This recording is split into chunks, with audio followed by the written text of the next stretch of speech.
So what's on my mind recently is I kind of on my last show I was a bit on a soapbox. I was a little pissed off. I feel that while I know this fight has kind of always been there, it's really on the forefront of my mind right now. And that fight is for audio professionals to hold the line, to really I'm fine with competition. I'm fine with kind of, Hmm. fighting it out for the client to try to get the best, thing for the client. But what pisses me off is when people get involved in audio and we have like goals and ideas and standards to keep us at a high level, high sound quality or low sound quality if that's the aesthetic of the project. But, you know, doing the things sonically that are best for the client. And what pisses me off is when people come around and they're like, "Oh, I'll mix your record for $100." It's just like, really? You really want to like gut our industry and offer yourself at that low of a price? It's like uh, that that's been on my mind so much lately that I feel that it's imperative to get the Mm. message out to other audio professionals to say, "Hey, everybody, do you want to have an industry? Because if you don't, keep doing this $50, $100, $150 stuff, and we're all going to be, you know, bailing in years to come. We won't be able to afford to do this anymore because it just won't be lucrative." And y- that's I don't know why that's bugging me so much lately, but I see it so much Mm. from people just trying to lowest common denominator, bottom of the barrel pricing. That just drives me nuts. And you know, Yeah. I think that if people want to keep that up, it's really gonna condition people to think, oh, I can get these people for nothing. Yeah. And I don't want to be in that position. I want to maintain a certain standard so we can all have a certain standard of living. I'm not trying to go out and get rich and buy a boat Yeah. or a yacht. Just trying to Uh, sustain I'm yourself. I'm just trying to sustain Support, myself, and I you know. think all of us are trying to do that. So when these jackasses do this like lowball number thing, like those are the people I'm pissed off about, and those are the Right. people Because then that people slowly think, oh, mixers don't charge that much money. They charge like what? Like it's $100 to mix a song, no? Like, right, like right, and no, I no, it's think not. no, it's not, and you're not necessarily if those clients out there get used to just basing everything on price alone, we're doomed. Yeah. We're I really think people doomed. know though. I think people know that like if they're going for a $100 mix, it's not going to be the same quality as like a $500 mix or $1,000 mix. You know what I mean? Like they must know. Right.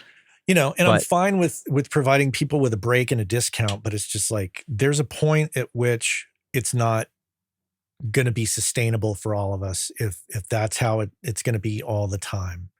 Um yeah, so, I would rather say no and go do something else and try to make money in some other capacity and then and focus on, those clients that are few and far between then as a result.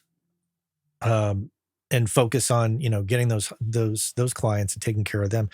And it's also very relevant right now with the Atmos thing. It's like trying to find the magic formula for pricing.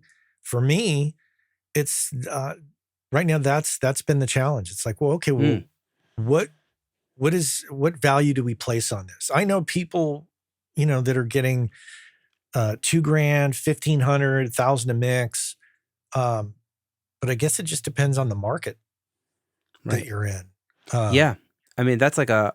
It's like it's funny. Like I think about that a lot. Like the market. Like I mean, in Israel, it's just a lower paying market than America, but our cost of living is very high. But like whatever. It's like it's just totally different economy. You know what I mean? It's like America, everyone makes more money, everybody spends more money. In Israel, it's much more like we make less money, we spend less money, except for like groceries, which are insane. But like, yeah, the what can the market actually provide? And then different places, it's different. It's different. And like yeah. I don't think I could charge the same thing in Israel that I can charge. I could maybe charge if I was in a Nashville or the Bay Area or something. You know what I mean? It's just a And different I've been on economy. some of these sites to just kind of survey what's going on, and obviously there's the sound betters and the engineers sites. Um, but there's Fiverr and there's Upwork. And if you go on those sites Oh on boy. Upwork in particular, man, um, first off, you get somebody who's like, I want a really experienced engineer to mix and master and tune and do, like, they give you a ginormous list. And then they're like, but my budget is small. It's $150. It's just like, really? Yeah, No.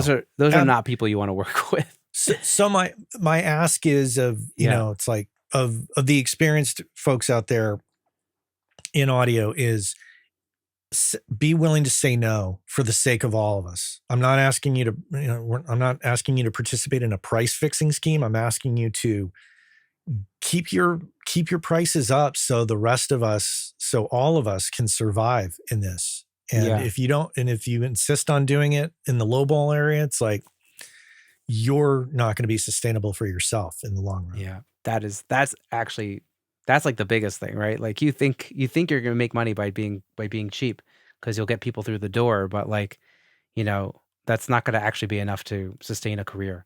Like I've been like thinking about like how much do I really need? And it's like a lot more than what I think I need to charge my clients.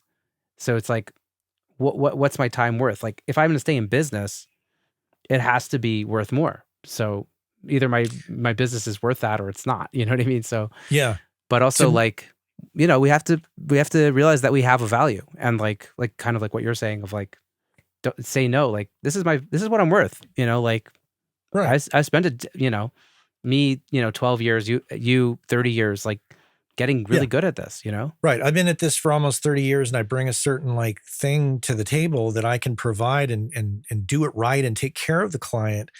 Um, so yeah, this has been probably the one thing that's bugging me the most that I'm most passionate about is making sure that we as audio professionals keep it professional and look to look to the other trades, look to electricians, look to plumbers as kind of our inspiration about like, you want it done right? You want to do your plumbing, yourself, or do you want to get your buddy's buddy who has a little plumbing kit to do your plumbing? Yeah, well, good luck with that. Yeah. Yeah. Hire a professional and pay them appropriately. Yep. Absolutely. I'm with you, man.